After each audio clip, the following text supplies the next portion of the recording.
Middle class लोकांना ना mutual fund मध्ये कधीच रिटर्न मिळू शकत नाही. 5 कारण देतो. पहिलं, बिग पोटेन्शियल टायनी इन्व्हेस्टमेंट, म्हणजे आपलं पोटेन्शियल नुसार इन्व्हेस्टमेंट करत नाही. पहिली गोष्ट म्हणजे आपण आपल्या पोटेन्शियल नुसार इन्व्हेस्टमेंट केली पाहिजे. 50,000ची कॅपॅसिटी आहे ना, तिथं आपण 5,000नी सुरुवात करतो. दुसरं कारण, चेजिंग रिस्क फ्री रिटर्न, नेहमी रिस्क फ्री रिटर्नचा विचार करतो. ऑब्विसली रिटर्न कमी मिळणार आहे. तिसरं, स्लो डिसिजन मेकिंग एकदम स्लो असतं. निर्णय घ्यायला खूप वेळ लावतात आणि त्यामुळं इन्व्हेस्टमेंटला उशीर होतो. 6 ते 8 महिने निर्णय घ्यायला, तोपर्यंत पैसे सेव्हिंग अकाउंट मध्ये 3% पडून असतात. चौथं, टॅक्स ओव्हर द रिटर्नला महत्व न देता नेहमी टॅक्सचा विचार करतो. म्हणजे रिटर्न महत्वाचे की टॅक्स महत्वाचा. आता जी गोष्ट अनएव्हॉइडेबल आहे, टॅक्स पे करायचाच आहे, मग त्याचा विचार का करायचा? रिटर्न हा इम्पॉर्टंट पॉइंट असला पाहिजे. पाचवं, शॉर्ट टर्म माइंडसेट. इन्व्हेस्टमेंट करताना कधी शॉर्ट टर्म विचार करू नका, लांबचा विचार करा. म्हणजे आपला कंपाऊंडिंग इफेक्ट मिळेल आणि आपली चांगली वेल्थ क्रिएट होईल. सो तुम्हाला किच विचार करावा लागेल. तुमच्या इन्व्हेस्टमेंट जर्नीसाठी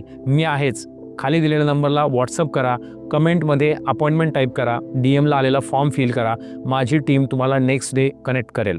अशाच उपयुक्त रील आणि व्हिडिओसाठी स्वरा इन्व्हेस्टमेंट इंस्टाग्राम आणि फेसबुकला फॉलो करा. Have a abundant life. Thank you. Mutual fund investments are subject to market risks. Read all scheme related documents carefully.